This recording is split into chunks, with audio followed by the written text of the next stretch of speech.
You look at them and you think, they're fine.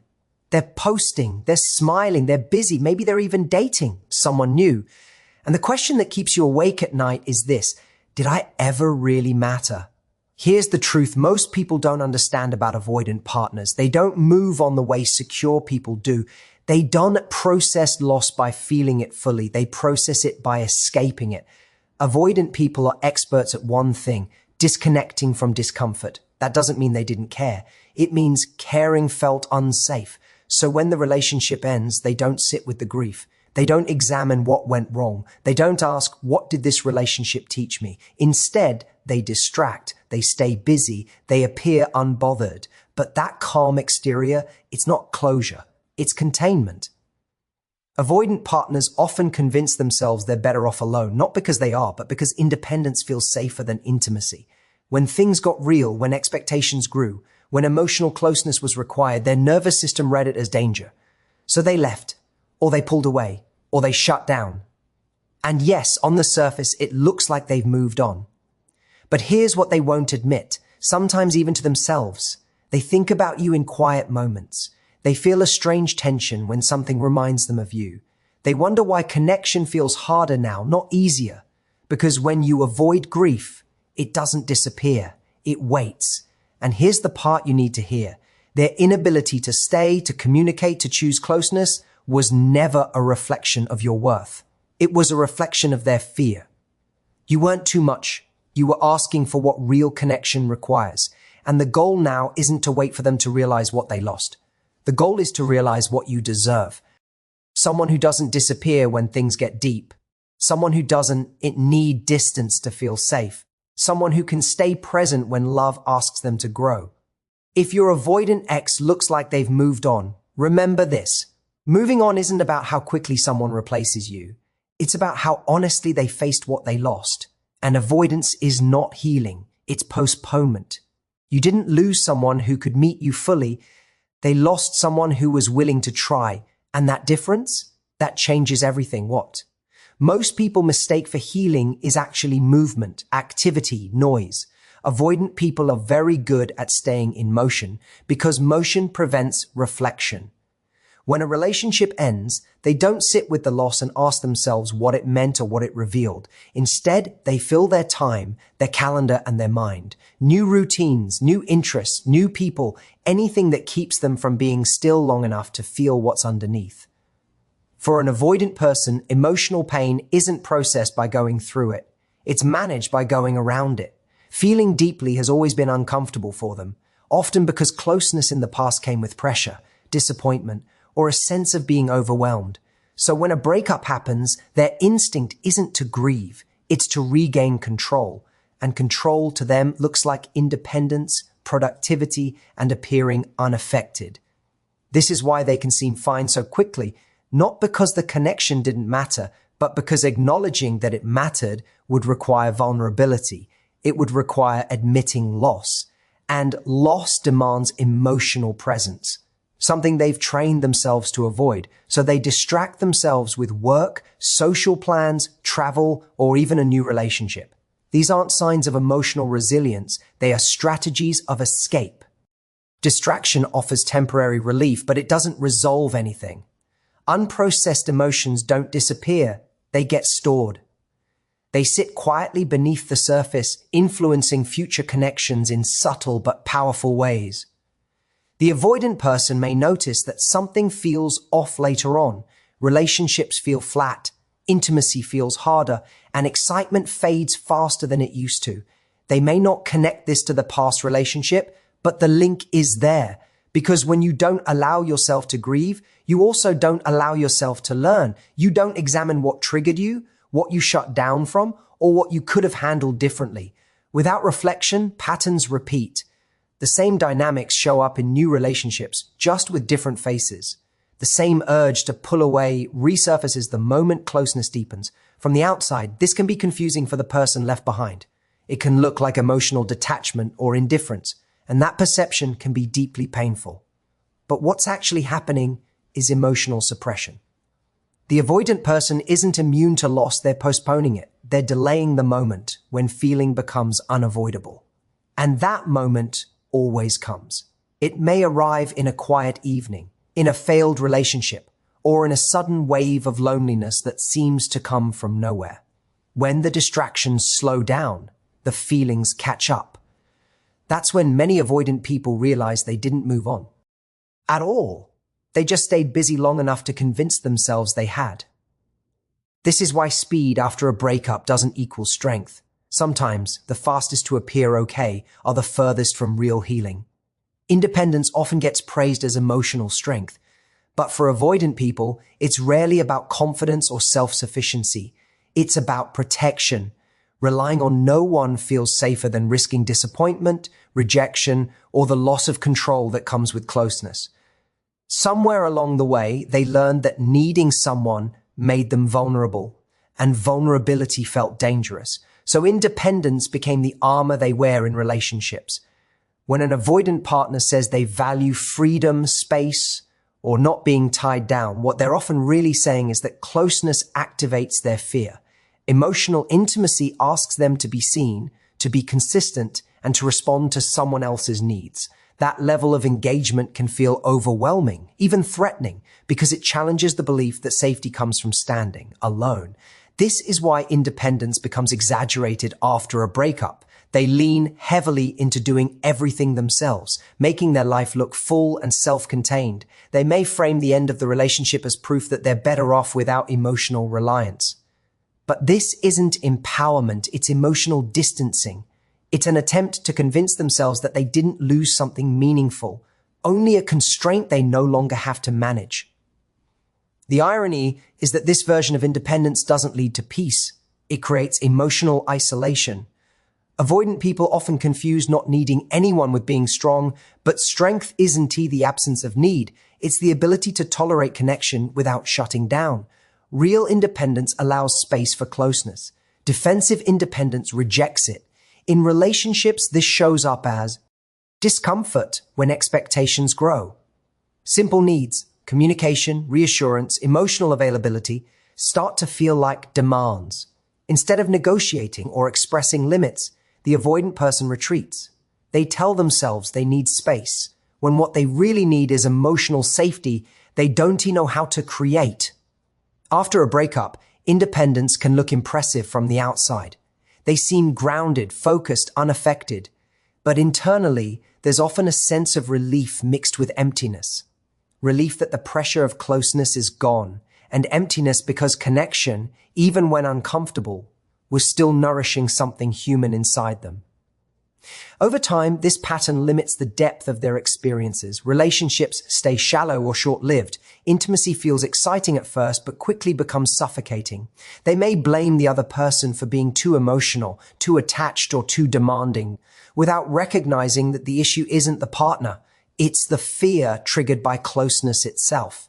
Independence becomes a convenient explanation, but it's not the solution. Avoidant people aren't choosing solitude because it fulfills them, they're choosing it because it's familiar.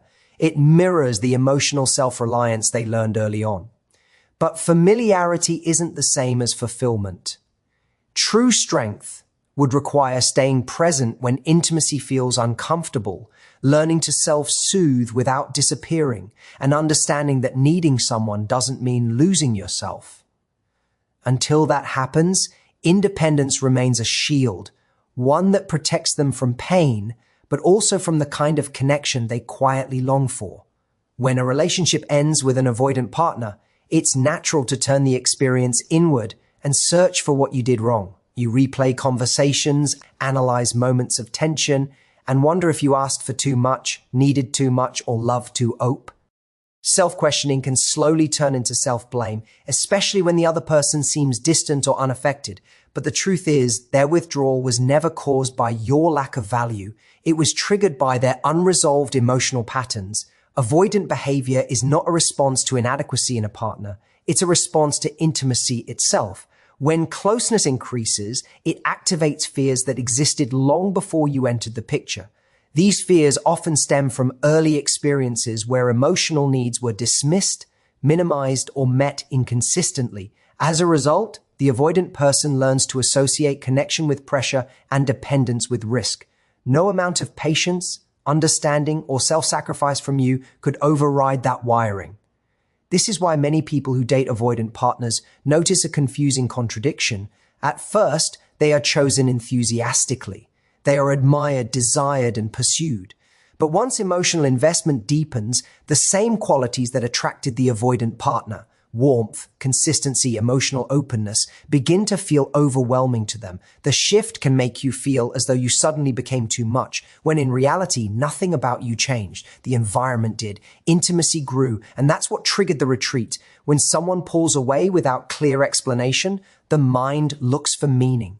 And often it lands on the most painful conclusion: I wasn't enough. But emotional avoidance is not selective based on worth. It shows up across relationships, repeating the same pattern with different people. If it hadn't been you, it would have been someone else. The outcome would look different on the surface, but the emotional distance would remain the same. Understanding this doesn't erase the hurt, but it reframes it. You weren't rejected because you failed to meet a standard. You were impacted by someone who has, and learned how to stay emotionally available under stress. Their inability to communicate, to repair, or to lean in during discomfort speaks to their inner limitations, not your shortcomings. This distinction matters because self-blame keeps you stuck. It convinces you that if you had been different, quieter, less emotional, less invested, the relationship would have survived. But relationships that require you to shrink, suppress, or second-guess your needs are not sustainable connections. They are compromises of self. Your needs didn't end the relationship. Their inability to respond to those needs did. And recognizing that allows you to separate your self-worth from their behavior. You can acknowledge the loss without internalizing the rejection. The truth is, you brought sincerity, presence, and a willingness to connect. Those are strengths. They only feel like liabilities when offered to someone who is afraid of receiving them. Avoided emotions don't vanish. They settle quietly beneath the surface and wait for the right moment to reemerge. When someone refuses to grieve a relationship, they aren't choosing strength. They're choosing delay. Grief is not optional in human connection. It's the natural response to loss. When it's suppressed, it doesn't resolve itself. It simply changes form. For avoidant people, pushing grief aside often feels necessary for survival. Feeling deeply has historically felt unsafe, so they convince themselves that moving forward quickly is the healthiest option. They stay busy, remain distracted, and focus on anything that creates emotional distance from what was lost. But this avoidance doesn't neutralize pain, it fragments it. The feelings get stored in the body, the mind, and future relationships. Over time, unresolved grief often resurfaces as restlessness or dissatisfaction. The avoidant person may struggle to feel fully engaged in new connections. Relationships that should feel exciting feel oddly flat. Intimacy feels harder to sustain, and emotional closeness triggers irritation or boredom rather than warmth. These reactions aren't random. They're the residue of loss that was never acknowledged. Unfelt grief also shows up as comparison. A new partner may unknowingly be measured against someone from the past, not because the avoidant person wants to go back, but because the emotional chapter was never properly closed. Without conscious processing, the mind keeps the door ajar. This can create confusion and emotional inconsistency, both for the avoidant person and the people they date afterward.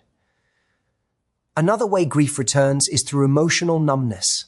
When feelings are suppressed repeatedly, the nervous system adapts by dulling emotional responses altogether. This can lead to a sense of emptiness or detachment that's hard to explain. Life looks fine on the outside, but internally, something feels missing. Joy feels muted. Connection feels effortful. The person may not identify this as grief, but it is the quiet kind that lingers when loss is ignored. Grief also returns during moments of stillness. When distractions fade, late at night, during transitions, or in moments of vulnerability, the memories surface. A song, a place, or a familiar feeling can suddenly open the emotional door that was never fully closed. These moments can feel intrusive or confusing, especially when the person believed they had already moved on. What makes avoided grief particularly powerful is that it delays growth. Grieving isn't just about mourning what ended. It's about integrating the experience. It's how people learn what they value, what they need, and what patterns they want to change. Without this process, the same emotional dynamics repeat, often with increasing frustration. Eventually, grief demands a tent. It may appear as loneliness, anxiety, or a sense of disconnection that no amount of productivity or independence can resolve. At that point, the loss is no longer just about the relationship, it's about the emotional capacity that never had space to heal. Avoidance buys time, but it doesn't buy peace. What isn't felt will always find a way to be heard. When a relationship ends without clarity or repair, it's tempting to believe that peace will come when the other person finally understands what they lost. Many people unconsciously wait for a moment of validation, a message, an apology, a realization that confirms their value. This waiting can feel hopeful, but it quietly hands your healing over to someone who has already shown they struggle with emotional accountability. Self-respect begins where waiting ends. Closure is not something another person grants you, it's something you create by choosing not to hinge your worth on their awareness. An avoidant partner may never articulate what went wrong or acknowledge the impact of their behavior, not because it wasn't real, but because facing it would require emotional honesty they aren't ready for. Expecting that reckoning keeps you emotionally tied to a dynamic that has already cost you peace. Waiting for their realization also keeps you stuck in comparison. Every new person they date, every sign of their apparent happiness, can reopen the wound. Your nervous system stays alert, scanning for meaning in their behavior instead of returning to yourself. This isn't healing, it's prolonged attachment. And attachment without reciprocity erodes self-trust. Choosing self-respect doesn't mean denying love or pretending the relationship didn't matter. It means recognizing that someone's inability to meet you emotionally does not obligate you to keep proving your value. It means deciding that consistency, communication, and emotional presence are not negotiable needs, but standards. Real closure happens when you stop asking, "Why wasn't I enough?" and start asking, "Why did I accept less than I needed?" That shift moves the focus from their limitations to your boundaries. It's not about rewriting the past, it's about reclaiming agency in the present. Self-respect also requires grieving the fantasy, not just the person. Often what's hardest to let go of is the version of the relationship you hoped would emerge if they healed, changed, or chose differently. Letting go of that future is painful, but it's also freeing. It opens space for relationships grounded in reality rather than potential. When you choose self-respect, your healing accelerates. You stop negotiating with silence. You stop interpreting mixed signals. You stop chasing emotional availability from someone who consistently withholds it. Instead, you begin to recalibrate your sense of what feels normal. Calm replaces anxiety. Clarity replaces confusion. This shift doesn't make you cold or guarded. It makes you discerning. You become less interested in intensity without consistency and more attuned to how someone shows up when things are inconvenient. You start valuing effort over excuses, presence over promises. Closure rooted in self-respect isn't loud or dramatic. It's quiet. It's the moment you no longer feel the urge to check, explain, or be understood by someone who couldn't meet you. And in that quiet, something powerful happens. Your energy returns to you. You don't heal because they finally see your worth. You heal because you do. In the end, this isn't about whether they moved on or ever admit what they felt. It's about recognizing that real healing begins the moment you stop measuring your worth by someone else's capacity to love.